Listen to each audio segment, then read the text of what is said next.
January 6th, 2003. Pleasure, pleasure, pleasure, pleasure. I wrote Howie.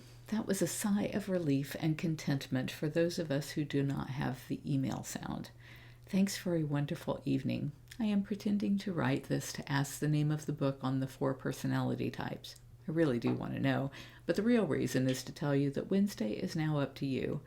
I didn't wish to go another week without the pleasure of your body and mind, but now that you have given me such an exquisite, sensual experience, I will let you decide if you want to do that again so soon. I personally would never turn down the opportunity to do the wild thing with you, but I do not wish to impose. This email should have been entitled Pleasure, as I used the word 4 times in one paragraph, and I would have to go back to a thesaurus and exchange it for words of similar meaning. So I wouldn't sound like someone with a one-track mind. I enjoyed the movie. It made me think. Anytime you can get a blonde to do that, it's probably a good thing. Someone who recently came to me for money, and not under the guise of love, was rattling on about dating, the voices in his head, and his failed marriage of 22 years.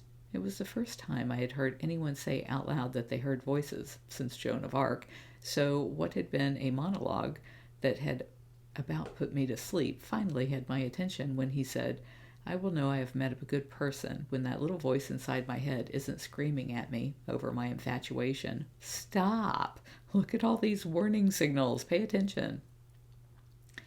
He went on to reason that you always hear the voice, but you tell yourself you can fix them, change them, put up with them, or whatever, and in the end, you can't. That made me think about you. My little voice hasn't warned me once about you. There isn't one thing about you that I think needs fixing nor changing. For someone who makes a career out of fixing and changing things, I find that a remarkable feeling. What a delightful experience this has been and continues to be. Carole.